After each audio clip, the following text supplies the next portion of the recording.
Bom dia, boa tarde, boa noite, gente. Eu volto aqui com o vídeo 2, a parte do vídeo 2 da perda, a professora Cássia falando com vocês. E a gente vai fazendo umas reflexões aqui com a Karina Fukumitsu, né? Decisões sobre as minhas vidas, mas quais que serão elas? Como que serei afetado? Que impacto essas decisões ocasiona em mim, né? E na minha relação com o outro? Isso tudo diante da perda, tá? A Fukumitsu, ela coloca pra gente que diante da perda, perdemos nossa fé e duvidamos da vida e da bondade da vida por um período de tempo. Então, a perda, ela nos impacta de uma maneira muito importante. Ela mobiliza sentimentos, ela mobiliza afetos, ela mobiliza a minha organização enquanto ser bio, psicossocial, religioso. Então, a perda ela dá uma remexida, como nós falávamos no vídeo 1, ela nos tira da nossa zona de conforto. Tá? E aí a gente vai precisar trabalhar o que é a percepção, né? Qual que é a minha percepção? A minha percepção diante da perda, a minha percepção diante da falta, a minha percepção diante desse lugar que eu fui tirada, diante da minha organização, da minha desorganização agora. Então, como que se dá a minha percepção? Como eu desenvolvo as minhas atitudes apropriando-se dessa percepção? Como que eu percebo essas situações? Como eu percebo? Tá? Como que eu percebo a falta? Por que percebo do modo que percebo? São questões que a gente pode estar se fazendo, se colocando. Por que eu percebo o fenômeno da falta do modo como eu percebo? Como o modo como percebo impacta na minha vida? Perceber a falta com muita raiva, com muita negação dessa falta, com o sacrifício de eu mesmo, com uma autoagressão, como que isso vai impactar? Né? Ou eu tenho uma percepção dessa falta com muito sofrimento, tá, gente? De modo algum, a gente está trazendo essa problematização aqui para minimizar dor e sofrimento. Ao contrário, são reflexões importantes para nós nos fazermos diante das perdas, diante da vida e diante da morte, do viver e do morrer. Né? Entendendo que eu tenho uma relação dialética. Quando eu penso a morte, eu penso a minha vida. Quando eu penso a minha vida, eu penso a minha morte. Como é que eu estou vivendo agora? A maneira que eu vivo hoje é satisfatória? Eu paro para refletir sobre isso? Se eu paro para refletir, a maneira como eu vivo hoje pode me dar a possibilidade de ter insights, outras possibilidades, outros insights de viver essa mesma vida, considerando que eu tenho a finitude dessa vida demarcada pela morte. Né? Então, como que está organizado o campo da minha percepção? O que os meus olhos percebem? Os meus olhos figurado nesse corpo inteiro. Como que esse corpo percebe? Como o modo como percebo impacta na minha vida, impacta na vida daqueles que estão ao meu redor. De que maneira o modo como eu percebo impacta no meu corpo? Como é que a minha percepção ela colabora para a organização desse meu corpo, para a organização desse meu self, para a minha organização interna, para essa minha organização desse estereótipo, dessa máquina, dessa parafernália que está aqui. Né?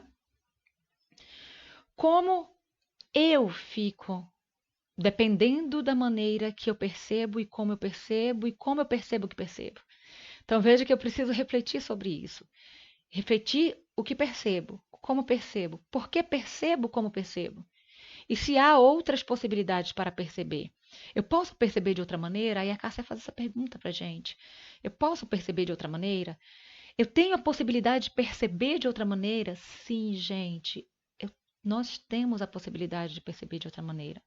Porque aqui são as minhas decisões do que fazer com a dor da minha perda, do que fazer com o meu luto, tá? Lembrando sempre, não quero de modo algum simplificar essa discussão, que ela é muito complexa, tá? E aí a Fukumitsu coloca aqui pra gente, olha, desenvolvo minhas atitudes sobre as situações. A perda provoca uma diversidade complexa de sentimentos. As perdas fazem parte da vida. Então, a perda ela pode vir e ela, de um modo geral, ela vem desorganizando, bagunçando a nossa vida, tá? Eu saio de um estágio de organização, de conforto, de uma zona de conforto para uma zona do inesperado, do não esperado, né? Do incerto, da incerteza. Mas eu preciso compreender que essa perda que provoca toda essa complexidade, né? Toda essa complexidade de sentimentos que eu não consigo aqui no momento da perda compreender direito, elas fazem parte da vida, elas compõem a vida, tá? Elas compõem uma pessoa que tem uma vida de passado, de presente, de projeção futura. E a Fukumitsu, ela nos ajuda nas suas reflexões, assinalando para a gente que tudo tem um tempo, tudo tem o seu tempo de maturação. Então, a dor que eu sinto hoje da perda, a profunda dor e a complexa dor que eu sinto por uma perda, ela tem um tempo para maturar, ela tem um tempo para eu digerir, ela tem um tempo para eu ruminar, né, para eu mastigar, vomitar e voltar a mastigar novamente. E mesmo assim, ainda posso correr o risco de ainda não fazer uma digestão completa, tá? Por que, Cássia, tu estás dizendo isso? Porque cada humano tem o seu tempo de maturação, cada humano tem seu tempo de reorganização, tá? Muitas vezes a maior batalha que preciso enfrentar encontra-se dentro de mim, né? E isso aqui é interessante, porque isso vai ter uma relação muito direta de como eu percebo. E como é que, se essa percepção ela está muito turva, maiores campos de sofrimentos provavelmente eu estarei vivenciando, né? Mas à medida que eu vou trabalhando essa percepção, eu vou reconfigurando, realinhando, reorganizando, sentindo cada sentimento, organizando esse sentimento com a integralidade do meu ser, né? E aí, qual minha condição de ser no mundo? Uma pergunta interessante para a gente fazer, né? Então, nessa batalha que eu estou travando comigo mesmo na situação da perda, do luto, qual que é a minha condição de ser no mundo? Como que eu estou organizado no mundo? Qual que é a minha função? Como que eu vou ler? Como é que eu vou perceber? A ameaça de morte também pode ser, a Foucault coloca para gente que a ameaça de morte pode provocar ansiedades e de reações semelhantes às experiências do luto, tá? Nós estamos vivenciando esse período de Covid-19, muito essas ansiedades, e é como se a morte fosse, de repente, bater à porta de cada um, né? Gera uma situação de ansiedade, de angústia, que até pessoas que não estão é, com os exames positivos para a Covid, mas estão apresentando sintomas similares, né? Cássia, que é isso? Ansiedade. Eu estou com um campo de afetos projetados para um futuro dentro de uma sensação de incapacidade, de que eu não vou conseguir, de que eu não vou resolver, que eu não vou dar conta. Lidar com essa situação da morte, lidar com a situação da perda é algo que me afeta e me atravessa de maneira contundente, profunda e negativa, tá? Então a gente precisa aprender, e aqui é um momento para a gente refletir sobre o viver e o morrer, sobre entender que as perdas são parte constitutiva da vida, da existência. Essa ameaça né, nos impulsiona para a necessidade de proteção e segurança, tá? A questão da ameaça da morte. Essa ameaça nos impulsiona para a necessidade de proteção e segurança, nos faz desejar retornar aquilo que é seguro. Então, se a ameaça da morte me causa uma série de ansiedades, eu vou tentar me reorganizar, e essa reorganização vai ser buscar um lugar de segurança para a minha existência, para o meu lugar no mundo. E sair dessa indefinição e sair dessa insegurança, tá?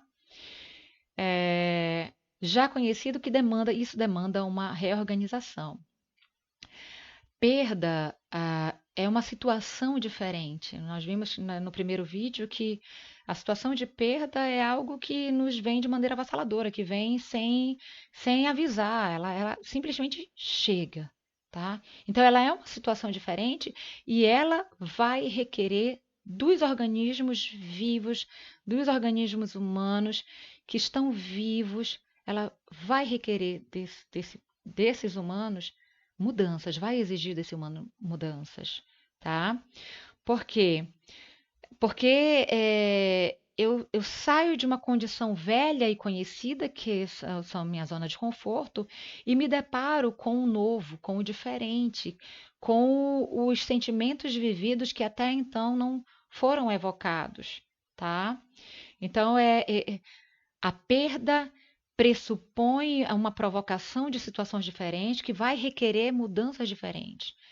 E aí a minha percepção, que eu falava antes nesse vídeo, a minha percepção pode me levar por um caminho mais longo ou um caminho mais longo, mais complexo, ou um caminho mais atalhos, né, em que eu consiga me rearranjar, entendendo que cada sujeito, cada humano é particular na discussão desse tema. Então, não há uma fórmula, não há uma receita para se pensar a perda e dizer, mas eu vivi assim porque o outro não vive. Isso não cabe, gente, porque sofrimento é algo que é vivido de maneira extremamente particular e não se mede maior ou menor sofrimento, maior ou menor dor, eu sinto maior ou menor dor que o outro. Sofrimento é sofrimento, dor é dor. E eu estou aqui colocando e refletindo com a Fukumitsu que essa situação diferente vai requerer de nós também mudanças, em que eu vou sair de uma situação de zona de conforto, que é do velho conhecido, a uma situação nova que eu ainda não conheço, que é o novo, ao diferente. Existe luto? Aí a Karina coloca pra gente que o luto ele só existe se tiver existido vínculo que tenha sido rompido. Então, para eu viver um luto, necessariamente eu tenho que ter estabelecido uma relação de vínculo. E ter uma relação de vínculo implica em atravessamentos de afeto. Atravessamentos de afeto no meu self, diante do meu self, com aquilo que foi perdido, com a perda que foi significada, tá? Ela faz um estudo, e no estudo dela, ela faz o levantamento de 3 textos, de 3 teóricos que discutem luto e perdas. E os sujeitos das pesquisas, os participantes e colaboradores das pesquisas desses 3 estudos, foi identificado a partir da fala, da verbalização dos colaboradores que compartilhar, compartilhar a situação de sofrimento, compartilhar com o outro o que sente, o sentimento, traz uma condição de alívio de dores e de sintomas emocionais. E isso permite que essas pessoas possam crescer, tá? Dentro de um outro campo de pesquisa, alguns colaboradores de pesquisa colocaram que o luto, a perda, possibilitou aos sujeitos um processo de adaptação e de crescimento, né? Para outros grupos, teve sentido de novos significados e a reconfiguração de novos sentidos para a vida.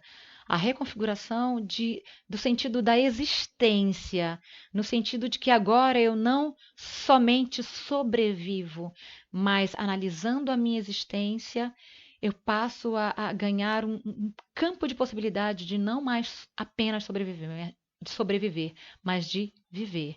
Ficamos aqui nesse segundo vídeo, vamos para um terceiro para a gente finalizar, tá? Cheirinho.